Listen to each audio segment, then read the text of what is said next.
I'm T.D. Gribble. I'm an instructor here in the College of Business. Been here 26 years. Now I'm in the professional development and leadership area. Traditionally I was in international business and did a little bit with international strategy. Most of my research was on actually Japanese philosophies on war applied to business. Because I'm a nerd and I did time in Japan and I dig that stuff. How many of you have heard it? If you're not planning, you're planning to fail, right? You know, if you fail to plan, you plan to fail. We've heard it hundreds and hundreds of times. What does strategic planning mean to you? If I say that, what comes to your mind? Or what do you think of? The future, okay? I think on goals and timing. Goals and timing, outstanding. What else? Achieving what you set out to do. Okay. Shared vision. Shared vision. Nobody likes my answer when I say it. But as a nonprofit United Way, it's also your no. Your no? Outstanding. We don't do that. What we don't do. All right, cool. You guys got everything. Get out. Go find somebody else. You've hit it off. Maybe I'll reintroduce some ideas and put it in a little different thought for you. What is the job of management? How many of you are considered front-facing in your organization, and how many of you are what we would call the back room when you're not doing it? Someone's made a comment in the last session where like, oh, I don't have the stories because I'm administrating things. So, as the administrators, what is your job? I heard cats daily. You heard cats. Outstanding. Outstanding. Once achieve the goals of the organization, but I'm more of a firefighter. A firefighter? Yeah, when things go Putting out the wrong. fires. Okay. Well, I think in a small nonprofit like I lead, you do it all. You have to wear a lot Every of hat. hats. So you might be behind the scenes, or you may be the front face. Any day you could be all of the above. I will say multitasker and coordinator. Coordinator, multitasker. In the for-profit sector, one of the things that I make a point to tell managers all the time, and they love to hear it, is you are not value-added. Nobody's willing to pay more for good management. They may have to, but they don't go, you know, they really have a great HR program. I want to pay 5 cents extra for this biscuit. Right? Whether it's a nonprofit or whether it is a for-profit organization, the job of management is to ensure the long-term health and well-being of the organization. In business, everybody's like, oh, it's to increase, shareholder wealth. Well, for us, we want to talk about stakeholders. I am on the board of the Mark Pitt Partnership for Children. I forgot to tell you all that. I just jumped right in. But that's, I do have some feet in the nonprofit world as well. I've been on that board longer than I'm supposed to have been. I think I'm at 14 years now. So I'm not even that guy that thinks he's out and gets pulled back in, man. They just don't let me leave. Right? It's outstanding. It's a great organization, and I'll have some stories for you about my introduction to that, to my introduction into the nonprofit world from that. But one of the things I really stress is that long-term health and well-being. Here's the scary thing. Most of us in our organizations live yearly budget to yearly budget. You don't know what you can offer or do until you see the money. Which drives me completely and totally insane because I'm like, look, if we generate our own funds, like nonprofit, look, we're a non, I'm like, it doesn't have to be a profit. It can be pass-through money for all I care. But if we're generating our own funds, then we at least know that the organization survives to be able to do these other things later. Big goals, easier said than done, right? Right? I left out love, but it also fits. Chess, checkers, business, or more. I don't care what you're doing, it has strategy. If you are not strategic in your thought process, if you are not strategic in what you do, you will fail. We are not successful by accident, not for the long-term health and well-being of our organizations. And each and every one of you should be able to look in the mirror and go, my organization has value, my organization has merit. And with that value and merit, what does it deserve? That long-term planning horizon. Not just the plan. You know, we want to be here in 20 years. But want to be here in 20 years is not a plan to be there in 20 years.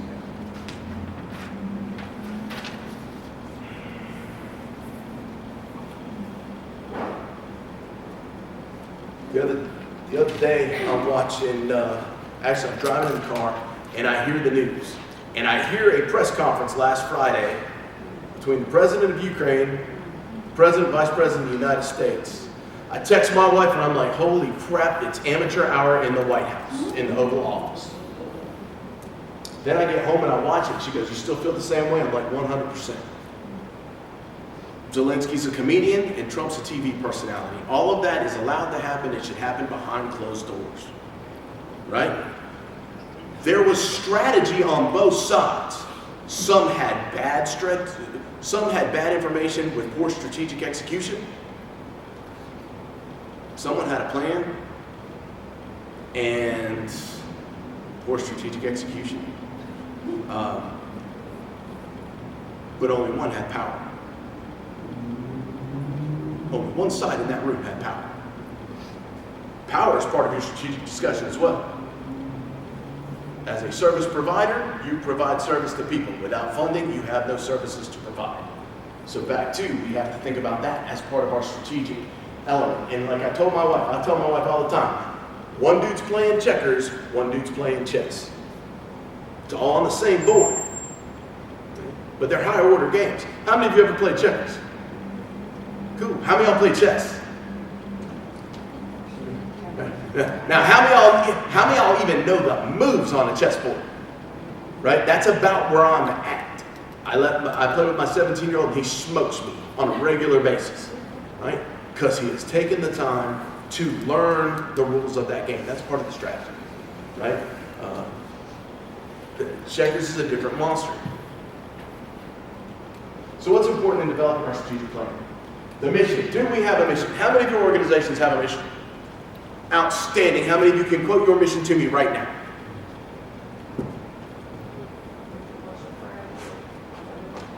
How many of the people inside your organization can quote the mission to you right now?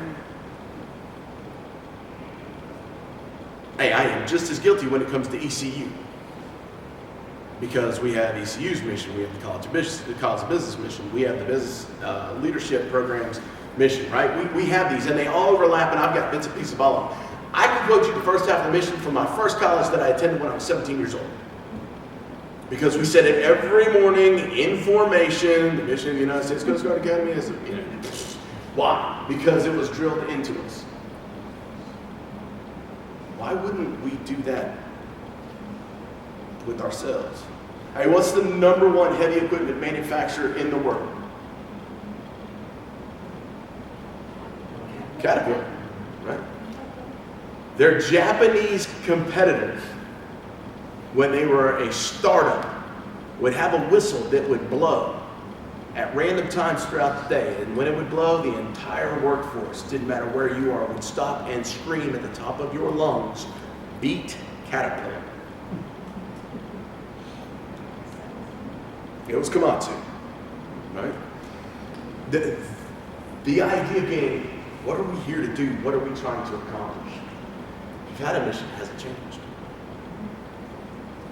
How often does it change? How quickly does it change? Talked about time. What about those planning horizons?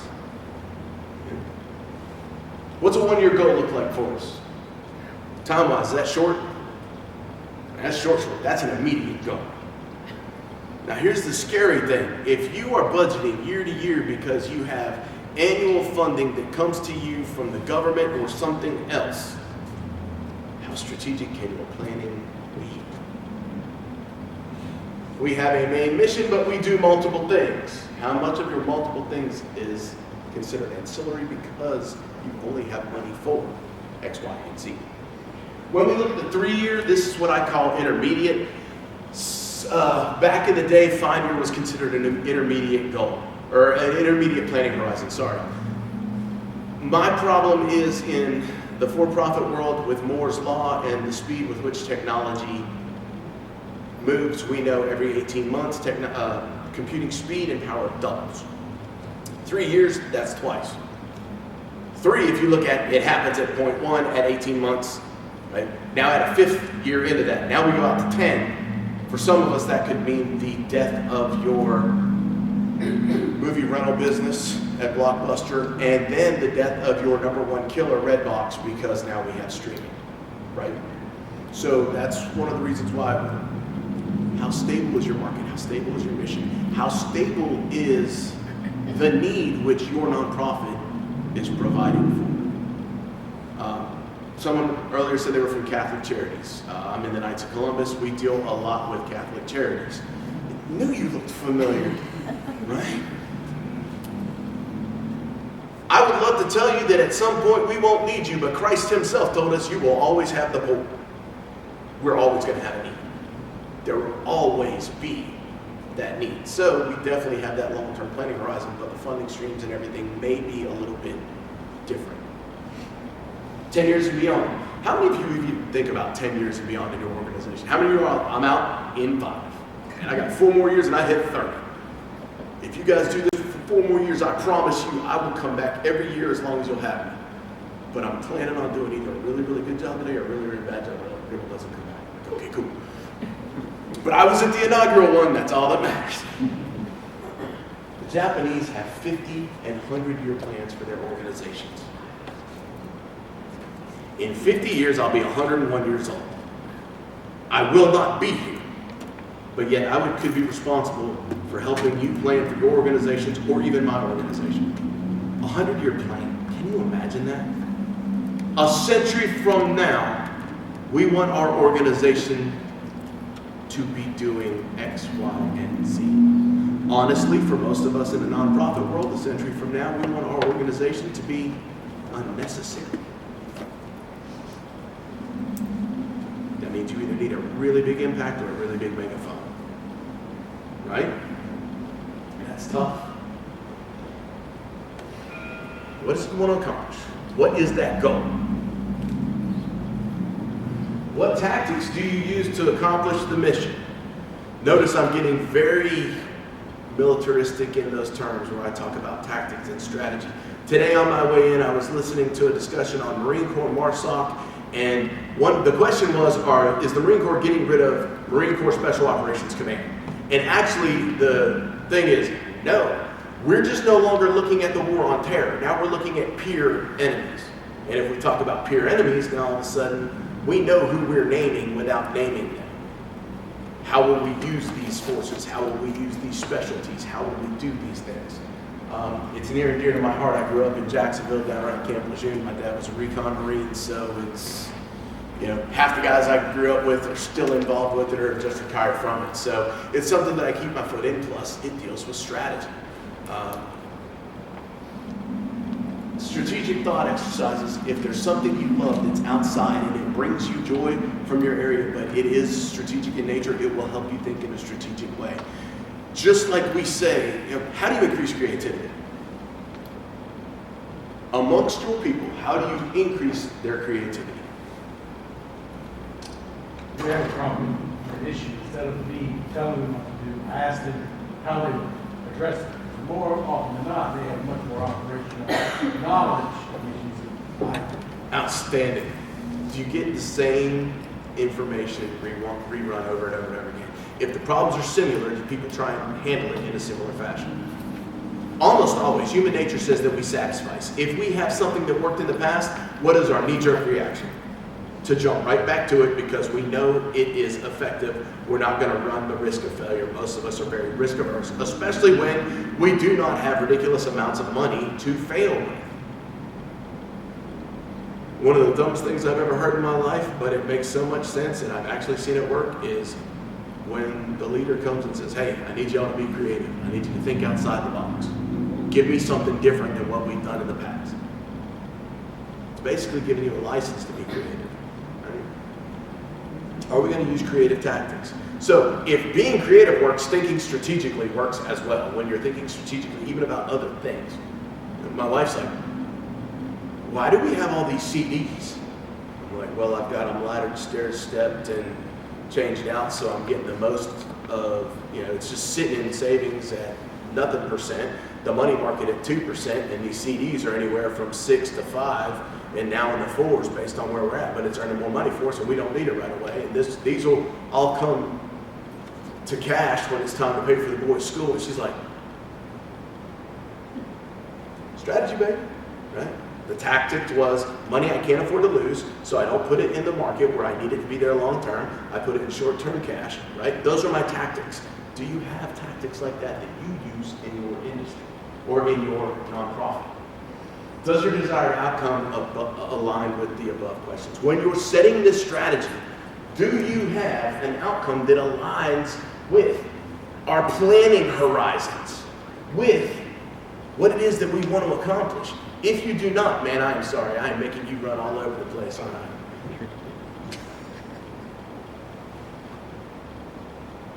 That goal alignment. Earlier, someone mentioned goals, and I don't remember who it was. The goal alignment. This is going to be a crazy question, but I want you to think about it. Do your goals align with your strategy?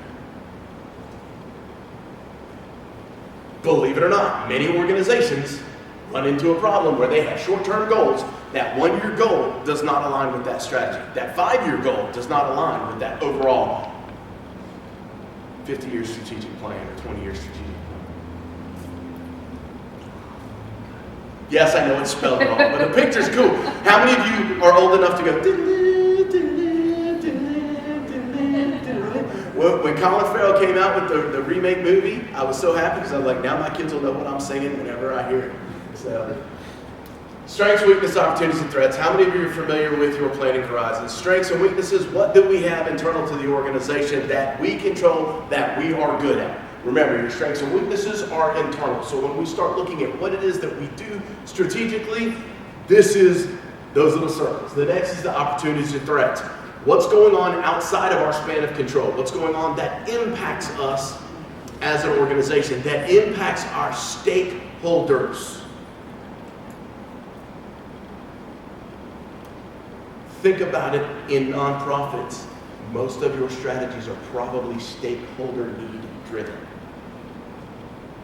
So even your strengths and weaknesses, no matter how good they may be for you in the short run, if the opportunities and threats on the long-term horizons to your stakeholders, especially the people who get your services, are out there and they don't align, now you've got problems. You've got things you need to address, or you will be obsolete in the future. Obsolescence doesn't seem like a problem in a nonprofit if you have tons and tons of money and a great history. The United Way is every year they come to us at the state and said, hey, look at all these activities that you can support. Right?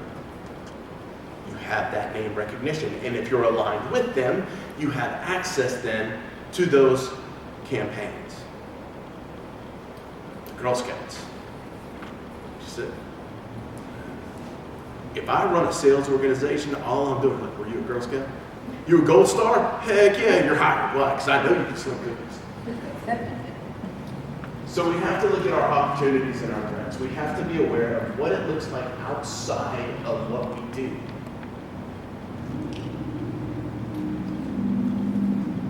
What do we do? When we look at the mission, I ask you this question: what do we do? Now, if you know your mission statement, I want you to think about it. Does your mission statement adequately describe what you do?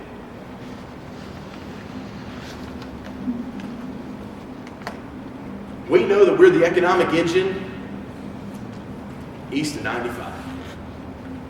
Eastern NC. That's what ECU does. That's who we're supposed to be. That's what we're supposed to impact. What about your nonprofits? I know my nonprofit, childhood education, birth through 5. That's what we do. Now, how do we do it?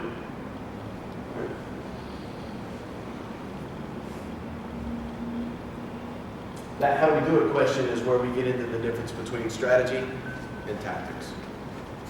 right?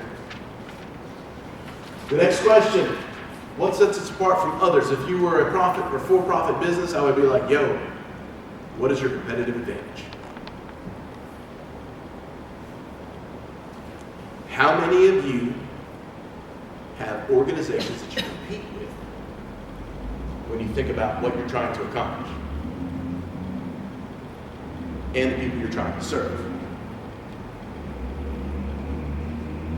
Or, let's put it another way, how many of you have organizations that you compete with for funds and resources for you to do your job?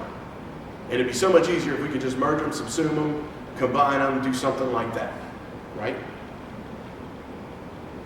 The scary thing to me when I am in your shoes or thinking of it from your shoes is when you go for the ask, hey, we need funding. And I go, what about them? Now you gotta tell me why you're better.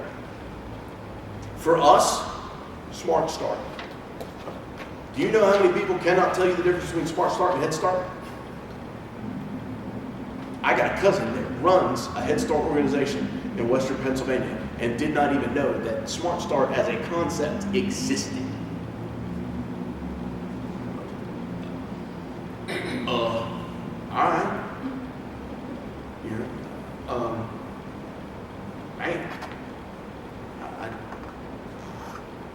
So just to have that conversation, how much education do I have to do?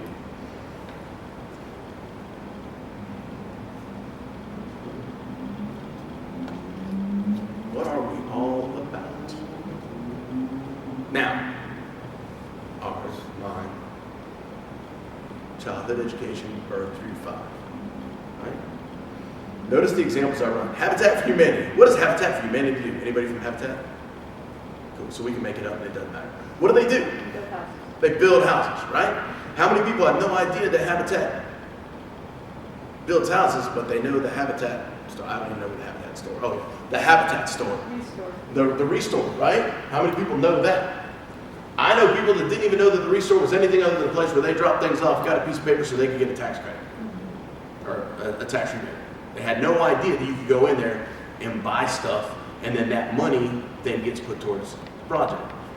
I'm down in South Florida for my father-in-law's funeral a couple weeks ago, and they've got a radio advertisement on talking about the Humane Society store. Now, I got a friend that, what's the Pitt County one called? Is it the Pitt County Humane Society? I think that's it. I've got a friend that's on the board, and that, you know, it's always on my feed, and I've adopted animals from them. It's the one out by the dump, right? You know what it is? Yeah. They always need cash. Well, down in South Florida, they have a thrift store that generates revenue for that. Why I bring this up, though, is that what we're all about.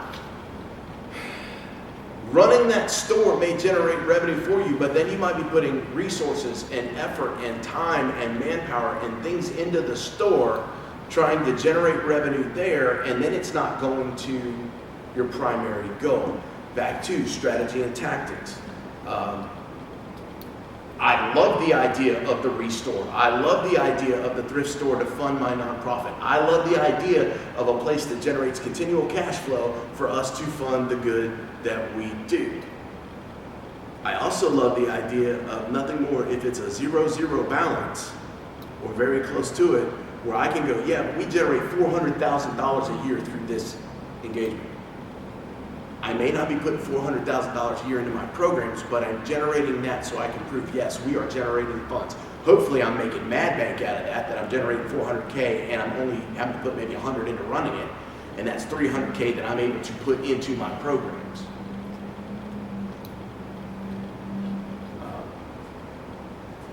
Imagine if you can align it to what you do.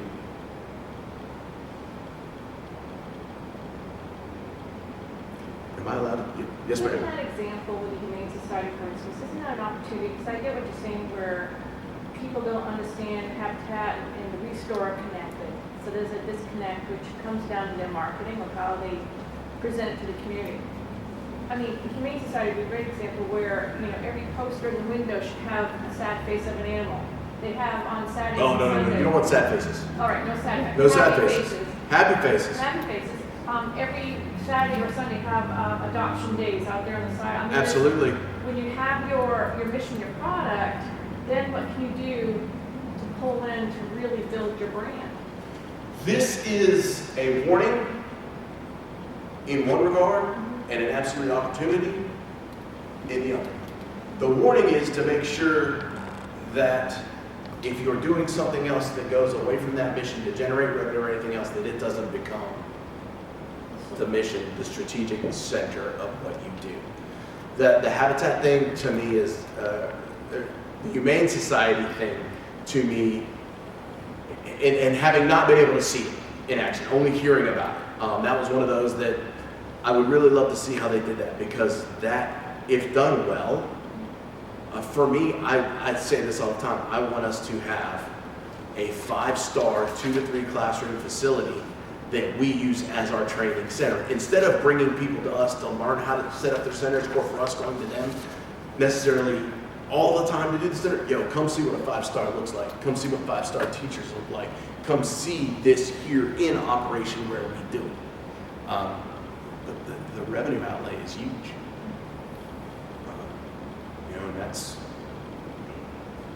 back to our strategy, and that's why when I look at it, why have I been there so long? Probably because I have these ridiculous planning horizons that go out about 20 years or 5 unless we find, if our rich uncle in the poorhouse dies and decides that we're the way to go, we're set. If not, then it's the slow grind. How do you ever get ahead and make that work? Vision versus mission. They're not always the same. Does your vision match your strengths? Does your vision align with your supporters? This is one of those things that I always get very nervous about when our nonprofits choose a political side.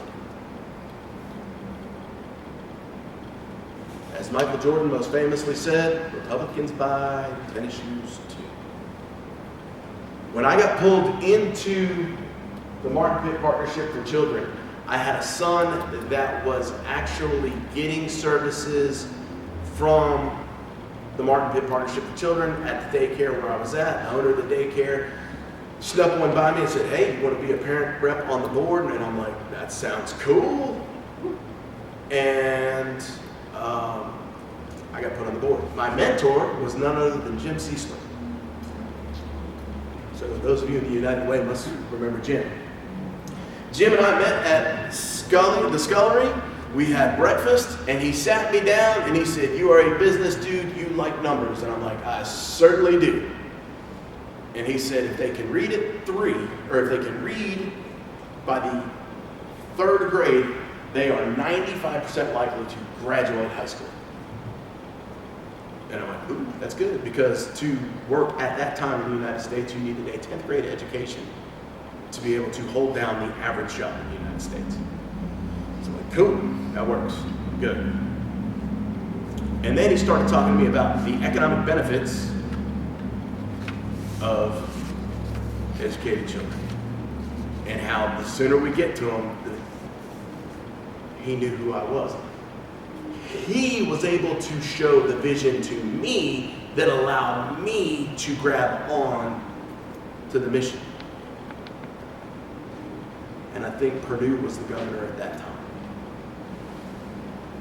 Man, I've been doing this a while. I'm pretty sure it was her. If not, it was just after the switch, but I'm pretty sure she was in. And we were looking at cuts. We were looking at all these things, and I'm like, oh man, but education happens in the school system. And he's like, but birth through 5.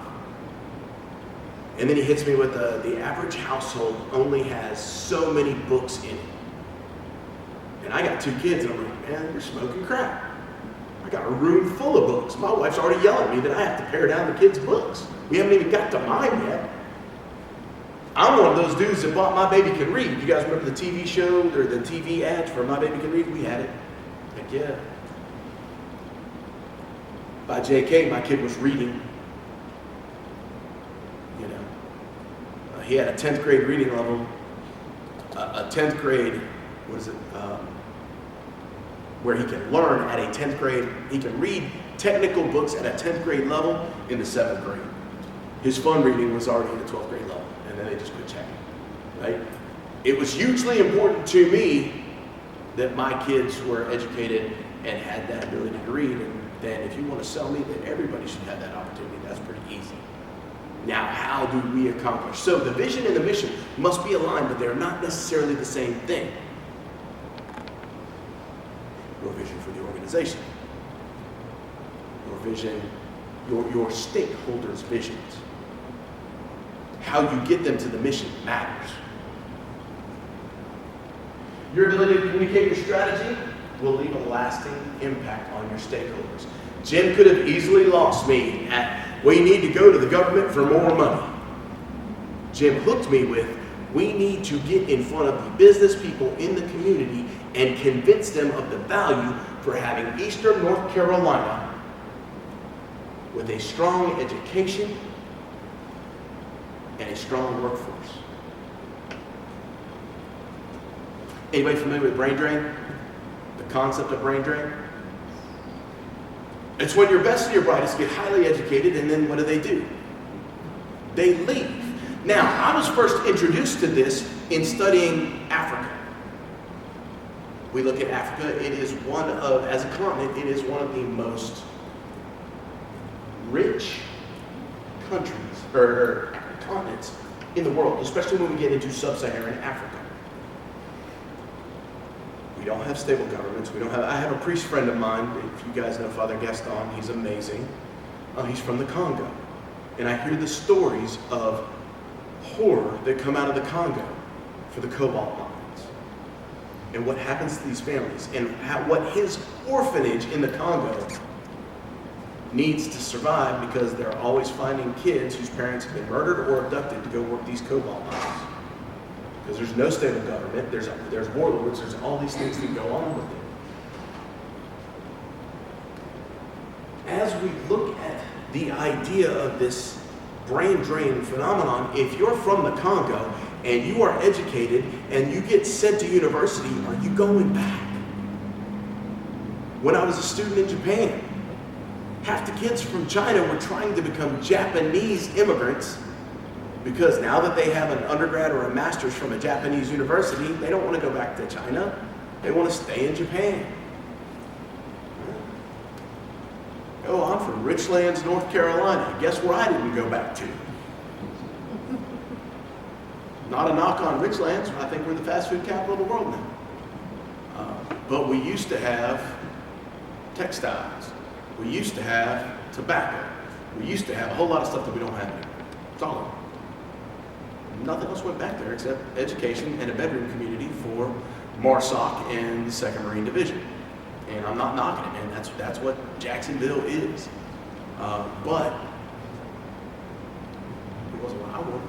It wasn't what I wanted for my family. What about Bertie County? What about some of these other counties, right? What about Martin County? So the brain drain is something that we have to be really aware of. And when we communicate this to our stakeholders, we have to get them sold on that economic development. That was Jim's idea to me. The economic development. If we bring a ton of students to ECU and I teach a junior level class where they do resumes and cover letters and they learn about interviewing and we do communication skills. And I was like, what do you want when you graduate? And they're like, to get out of Greenville. Man, we're doing a horrible job of stopping the brain drain even from here, because we bring the best and the brightest that we possibly can to Eastern North Carolina to ECU. We offer STEM programs, we offer all this development. We have the 7th largest hospital in the country, and they want to leave. Right? So we go back to this idea, how do we leave that lasting impression on our stakeholders? How do we get them involved? Jim's way to get me involved was make this of value to the business people. They'll write the checks. They'll see the value.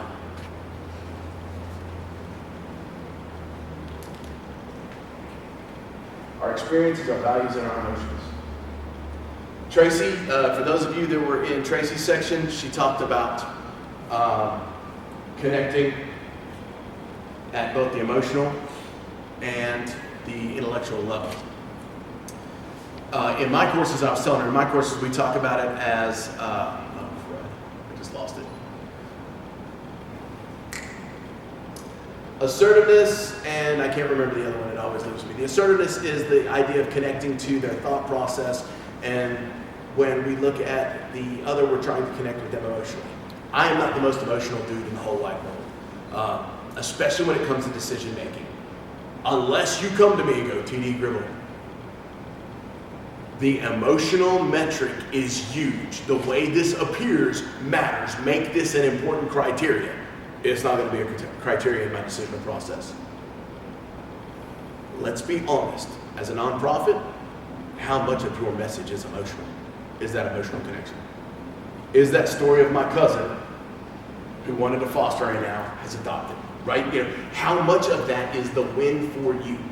You tell me one of your stories and I think of my cousin and how happy they are and how much I love that little girl that's part of our family now and you know, is on the Tuesday night rosaries with us, and I'm in, right? I'm motivated. So you got to be able to connect with those emotions. You got to be able to listen as well. What do they need? One of the problems that I see a lot of times in nonprofits is our strategies get staff driven. We're worried about maintaining jobs for our people. And I'm not saying that's a bad thing.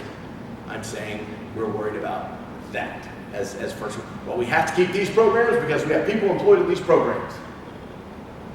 Back to, what's your strategy?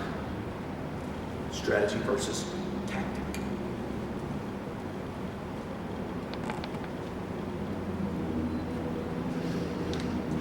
I was watching a woman who was talking about all kinds of stuff. She is about the most amazing individual I have heard, and she teaches at the Naval War College, and I'm like, man, you're a historian, you are awesome. Dr. Payne, I believe is her name, P-A-Y-N-E. She's just dope. And I'm like, ooh. And this is her quote: an operational success can create a strategic mess.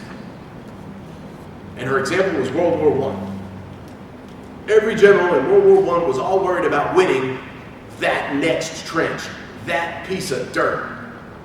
And at the end of the war, they set up perfectly everything you could possibly want to create World War II. There was no strategic outcome in mind, or if there was a strategic outcome, they were not working towards it. They were working towards an operational level success. I am working with what's in front of me right now. That's scary to me because I see it happen all the time. I see it in business. Yo, Red Lobster, all you can eat crab legs. Greatest idea ever, right? How much money did they lose? What got that CEO fired? You know,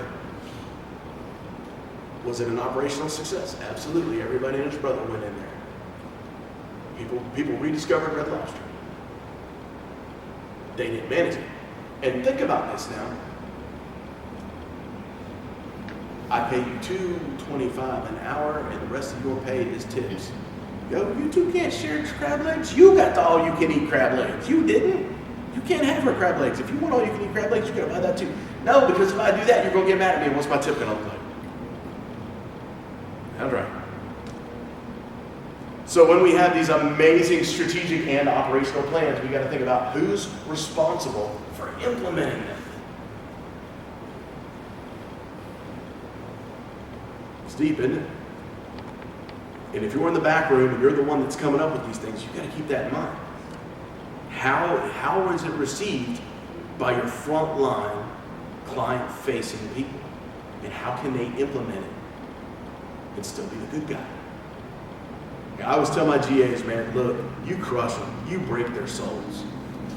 And then they come to me, I give them feedback, I give them points back, I help them develop what they need to develop, and then I get the really good teaching abouts. And they're like, well, why? I'm like, because you don't get paid based on teaching abouts. I do. You get paid your stipend. I get paid on teaching abouts. And my teaching abouts, when they're good, think about it, how many people come back for your services if they have bad experiences?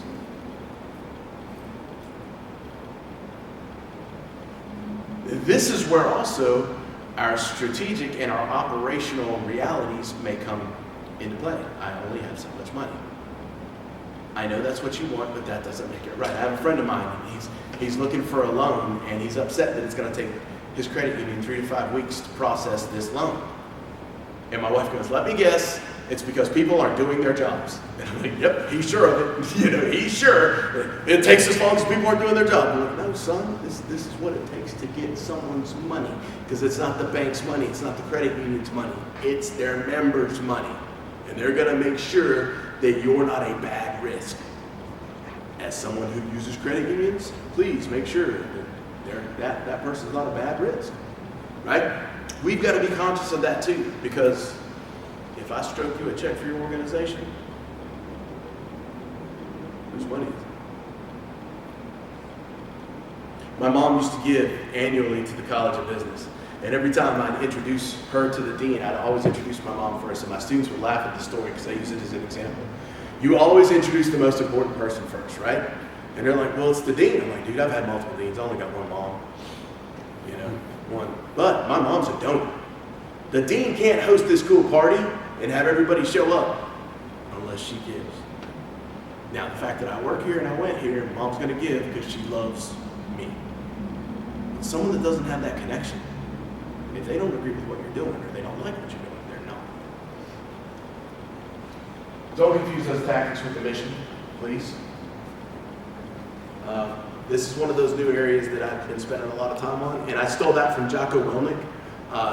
He was discussing it. He says, you know, he gets these young hard chargers, and he's like, yo, man, you are confusing tactics with missions. Wars are won on logistics. You know, it's not the kinetic activities. Those are a part of it, but we've got to have the logistics to make it work. And like I said, whether it's chess or anything else, you know, I picked that picture by its very nature, or for its very nature. You know, that top of king tells us exactly what happened. We ran out of moves. I cannot win. I'm done. Right? If that happens to us in our nonprofits, what does that happen? What happens then to our constituents? What happens to the people who use our services? If we mess up and paint ourselves into a corner where that's our only escape, how many of you run out of money in the third quarter?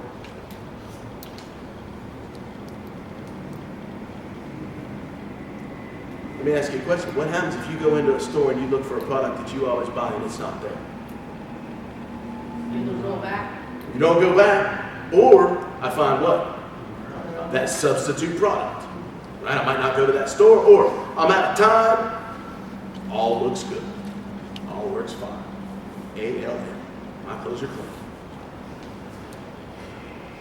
For us in the nonprofit world, they might find another nonprofit, which I hope they do. Or they might just not look for the services, and then for us, kids aren't getting educated. For some of you, they might be turning to drugs or alcohol or old ways. Kids are stuck in a system and can't get to a loving environment where they can learn and thrive and grow. There's all kind of things that we have to be aware of. You know, the real outcomes. If you need me, this is my email, my campus phone number. I check it, and my name. If you guys have any questions or anything you want to talk about. And I got business cards if you want them. That's fine. Yes, ma'am. What's your advice if community needs are one thing, but your donors' wishes are something different? So, for example, in our community, we've talked about, you know, we've got 3 focus areas. I run the United Way in Rocky Mount. And we've talked about, we've got 3 focus areas, impact areas, but we've talked about lifting up poverty as, you know, one of our, I mean, we're funding in that area, but really lifting it up. Some donors are like right on top of it, and some are like, I don't know that should be our focus. So what's your advice on merging need versus donor wishes? Okay, part of this is marketing. Everybody should want to fight poverty, but I would be very interested to know what their other thing is, because that other thing, it might be like me. Jim said, we need funding, and we need funding for education. Cool. He was looking for, you know, most people traditionally looked at the funding source. Most of our money comes from federal grant and state programs, right? Private money is harder to get. How do you turn that connection to poverty? Depending on what it is they're pushing for. If it's economic development, well, what good's economic development without poverty? How are these not aligned? You know, that you may have to learn their language. And that might be the secret to it. It comes back to communication. It really does. And why I said marketing. I love this concept of marketing because as I was discussing, we have either the control of their thoughts or the control of their emotions. And I talk to the students, I'm like, hey, in this definition of these two communication domains, is there a problem? They're like, I don't like the idea of control. I'm like, really? How many of your marketing majors? When Hardee's drops that burger at 2 a.m. and it does the burger shake, and you're like, I want a cheeseburger. Or when you see them put the mozzarella in the stuffed crust Papa John's, and you're like, yo, I'm not a big Papa John's fan. I really like me some Michelangelo's, but that looks yummy. We talk about creating a need. And then what we love about marketing is it's that want becomes a need. Where I'm jumping in my car, calling Papa John's, and I would be there in 10, have my stuffed crust pepperoni ready for me, you know. Yeah. So some of it's that communication, some of it's speaking the language, and then also it's finding that commonality. We believe that this is required to make that occur. And then sometimes you have what you call legacy donors, and you're like, well, we want to keep you where you're at. You know, we really want to keep working with you and focusing on this. But this is our current, strategic priority. Do you have anybody that you can think of that we can talk to that might be willing to help us fund these activities? We'll continue to use your money over here. You know, I will allow you to have your, and I don't want to say imaginary earmark, because we know it goes into a big pot. But you know, we have a budget, we have a budgeted line item. We'll make sure that your cash goes towards that budgeted line item. Anything else?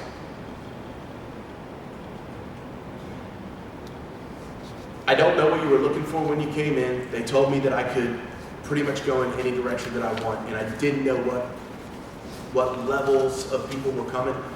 This is a very simple but very theoretical, conceptual idea of how to create your mission. Notice I didn't say, well, your mission should be. I can't. A good mission should be easily defined, easily remembered, and talk about what you do for your organization. One of the greatest ones that we used to make fun of was Microsoft way back in the day. Our mission is to have computers on every desk and in every home using great software. And we made fun of it because at that point, Microsoft made not one computer. They made software. And when I say we, I'm talking about the people who taught me business strategy. Where are we at today? Does Microsoft make computers? Only Xboxes. Right? But they still provide the programming, and they provide the program for everyone and everything, right? And it's some of the best. Just some of this. Well, how many of you are still using Lotus 1, 2, 3? Right? Exactly. You know? Now, you might be using Google Docs or Google Sheets, and and I yell at my students, I'm like, dude, you get a free Microsoft Office, we all use it. Go buy it, Go give them your code and log in, get your stuff. This is one of those things where sometimes a good mission, it may not be for the general consumption. Everyone else doesn't need to understand it. But your people do, and it has to work for you and your constituents, your stakeholders. And be cognizant of those stakeholders. The stakeholders are your donors, your volunteers, the people that work for you, the people that work with you. Those government agencies that support you. For you, the parish that supports you. Or even the groups within the parish, Everybody good? Outstanding. Thank you for your time and your attention. Have a great day.